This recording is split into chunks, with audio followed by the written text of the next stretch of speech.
checking in on the latest buzz in the entertainment world. Mike from 105 on the Buzz joining us live right now. Good morning. Good morning, guys. That is a peppy version of the Grinch, right? I know. I'm like, man, you got a little violin in there, a little remix going, everything. Yeah, wow. And it's appropriate because someone got struck by the Grinch. Yeah.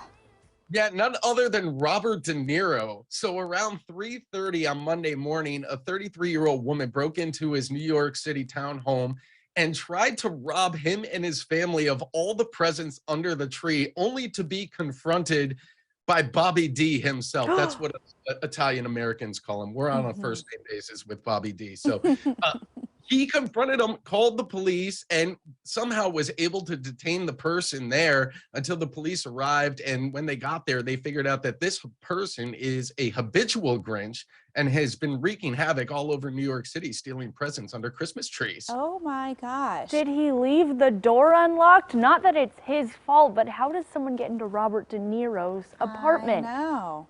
They did say the door was pried open. Okay. So when he heard the commotion, that's when he came downstairs. But, you know, Bobby D is a patron saint to us Italian American people. Like, you don't rob him on Christmas. Like, there's just so many things that are wrong with this, especially him being who he is. He is the quintessential gangster of American film. I was thinking, even just watching him in Meet the Falkers, like I would not want to mess with Robert De Niro. Like, no, he's an intimidating dude. Yeah, I'm surprised he didn't have more to arm himself than just I don't know, his arm. They didn't go into specifics as to how he specifically detained this person until the police arrived. So we're just going to leave that up in question. But he is 79 years old, and I think he still has a lot of pep in his step. I think so. Certainly.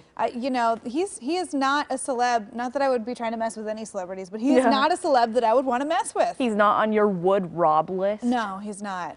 There's no one on that list if you were curious. But I would not choose to try and break into Robert De Niro's place. Yeah, that's wild. Yeah. Don't rob. The Grinches are still out there nonetheless, and just be careful out there, especially with porch pirates and everything. If people are trying to rob Robert De Niro, who knows where it might end. We're next. We could be. That's the order of the hierarchy. It goes Robert De Niro, us. Yeah, and although I don't know if our presents are going to be as in demand. I can tell you for a fact there are not as many things under my tree as Robert De Niro's Christmas tree. So, you know, but Grinch isn't going to get away with a lot of fun stuff in my place, just saying. Hey, I can't believe this. It's been 25 years since Titanic came out, and for a quarter of a century now, we have been having this debate. Could Rose have fit Jack on that door? Well, James Cameron, I guess he's got a little spare time now. He's done with Avatar. He needs something to do. He finally decided to really try to put this debate to rest. Yeah, and he actually took offense to this whole debate. He's been doing press because of Avatar hitting movie theaters over the past weekend, and he keeps getting asked about this debate, whether or not Jack would have been able to fit on that door and survive in Titanic. Well, James Cameron actually commissioned a test that is going to air on Nat Geo in a primetime special sometime in February. Oh my gosh. Where they've got stuntmen and all sorts of, you know, mythbuster type people that are going to try and put this to rest. And he swears that there is no way that Jack could have been on that door. He said the script called for Jack to fall into the ocean, and that's exactly what we had to do. I love how it's just a photo of Kate Winslet because she's the culprit there. She was the one who made it so Leo couldn't fit on that door. I mean, if we're all being honest here, Rose could have made room. But you know what? Even Kate Winslet is chiming in on this, and she's trying to, I'm sure she's getting some James Cameron money off of this, certainly off of Titanic. So she's going to take his side, but she said, I don't think Leo could have fit on that door either. Huh.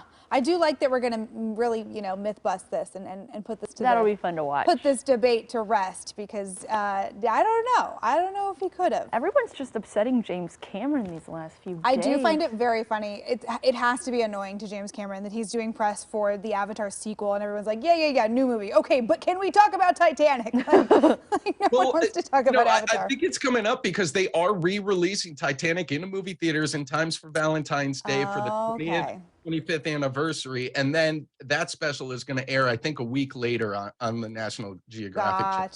Gotcha. So So he's not annoyed because he's still cashing in. Oh, of course not. Uh-huh. He can it wipe is- his tears it is with his raining Benjamins. over James Cameron everywhere. Yeah, exactly. All right. Thanks, Mike. Have a good one. We'll see you tomorrow. Take care, guys. Don't forget, you can catch Liz and Mike every weekday morning on 105.1 The Buzz.